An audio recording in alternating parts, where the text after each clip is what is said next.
અત્યારે આપણે જોઈએ છીએ કે સમાજમાં લોકો છે એ રોડ ઉપર મોબાઈલ લઈને ચાલતા જતા હોય છે અને અકસ્માત થઈ જાય છે. 17 વર્ષની બાળકી હતી જે મોબાઈલનો વધારે પડતો ઉપયોગ કરવાથી તેને ગૂગલની આત્મા નજરમાં આવતી હતી. તેના કારણે તેને સુસાઇડ કરેલું છે અને તેનું પરિણામ ભયંકર આવેલું છે. બાળકોને મોબાઈલ આપતા પહેલા સાવધાન. મોબાઈલની લતમાં યુવતીને જીવ ગુમાવવાનો વારો આવ્યો છે.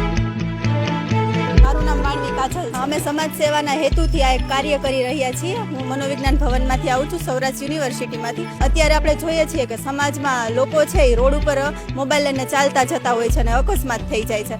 તો એના હેતુથી અમે એક આ કાર્ય કરી રહ્યા છીએ. આ કાર્ય એવું છે કે અત્યારે લોકોને જાગૃત કરવાના છે કે તમે રસ્તા ઉપર મોબાઈલનો ઉપયોગ ઓછો કરો, અકસ્માત સર્જાય છે એના માટે વધારે જાગૃત થાય એવા હેતુથી. થોડોક સમય પહેલા જ સુરતમાં એક બનેલી ઘટના છે જે 17 વર્ષની બાળકી હતી. મોબાઈલનો વધારે પડતો ઉપયોગ કરવાથી તેને ચાલતા ને જતા એને ગૂગલની આત્મા નજરમાં આવતી હતી. તેના કારણે તેને સુસાઇડ કરેલું છે અને તેનું પરિણામ ભયંકર આવેલું છે. લોકોને અવેર કરીએ છીએ કે મોબાઈલનો ઉપયોગ ઓછો કરતા જાય અને પોતાની જીવન બચાવે.